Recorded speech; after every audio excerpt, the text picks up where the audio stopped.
এই সেই গরুর চাপার মাংস দুপুরে খাবো, বেগুন রুই মাছের ভাত করেছি, মাছের ভর্তা এখন খাবো। এই যে আমার বাবা এসে বলেছে আজকে একেবারে হাড়ি সহ তরকারি নিয়ে এসে পড়ছি, খেয়ে দেখা মজা মজা হয়েছে বাবা।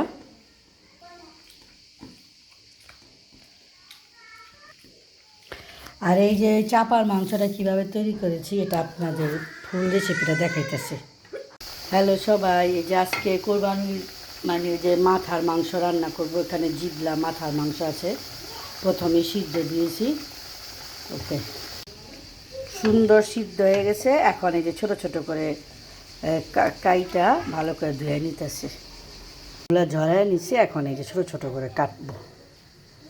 তো চাপার মাংস রেডি, এখন এই যে রান্না করব দেখাইতেছি। ছোট ছোট করে কাইটা নিছি মাংসগুলো, যে এখন রান্না করব। পেঁয়াজটা ব্রেস্টটা করেছি, গরম গোটা মশলা দিয়েছি, আর এখন আদা বাটা রসুন বাটা দিয়ে একটু ভালো করে ভাজা নিতেছে। এখন এই যে মরিচ হলুদ একটু ঝাল করে রান্না করবে, তার জন্য মরিচের পাউডারটা একটু বেশি দিলাম। গরম মশলা দইনা জিরা ভালো করে কষা নিতেছি, একটু পানি দিয়ে এখন এই যে 3-4 বার আর কি কষা নিতেছি। তো কষানো শেষ। এখানে এই যে চাপার মাংস, মাথার, তারপরে যে জিবলা সেগুলো একটু ভালো করে পরিষ্কার করে নিতেছে। কষানো শেষ। এখন এই যে চাপার মাংসগুলো দিয়ে দিলাম,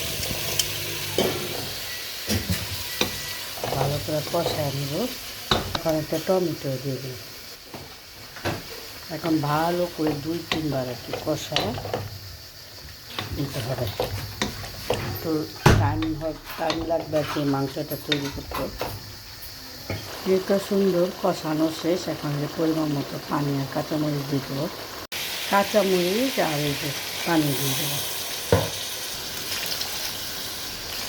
এটা অনেকক্ষণ আর কি রান্না করতে হবে, বসায় রাখবো। এখন এটা এই যে সিদ্ধ হওয়া পর্যন্ত রান্না করব। তারপরে যে আমার হোমমেড গরম মশলা দিয়ে দেবো, আমি দেখাইতেছি। আমার চাপার মাংস রেডি। এখন এই যে আমার হোমমেড গরম মশলা দিয়ে দেবো। এই মশলাটা দেওয়ার কারণে এটার একটা শাহি ফ্লেভার আসবে। এখন খাবো খেয়ে। এই যে এখন আমি খাবো, আমার তো খুবই পছন্দ, আর কোরবানি আসলে এই মাংসগুলা খাওয়া হয়। এখন আমি খাবো। খাবে বাচ্চা লোক তোমরা? বিসমিল্লাহ। এই যে আমার আম্মুকে খাওয়াই যাচ্ছি, মজা। কার কার এই যে বুনা বুনা চাপার মাংস পছন্দ বললেন? আমার তো খুবই মজা লাগে। আর হোমমেড গরম মশলা দিয়েছি তো। হ্যাঁ আচ্ছা, এই যে আমার আম্মুকে আমি খাওয়াই দিয়েছিলাম, সোনামনিকে। মজা হয়েছে না? গুড। আমার সব বাচ্চা লোক খেয়েছে। নাও, মজা হয়েছে? গুড। মুনা মুনা মাংস।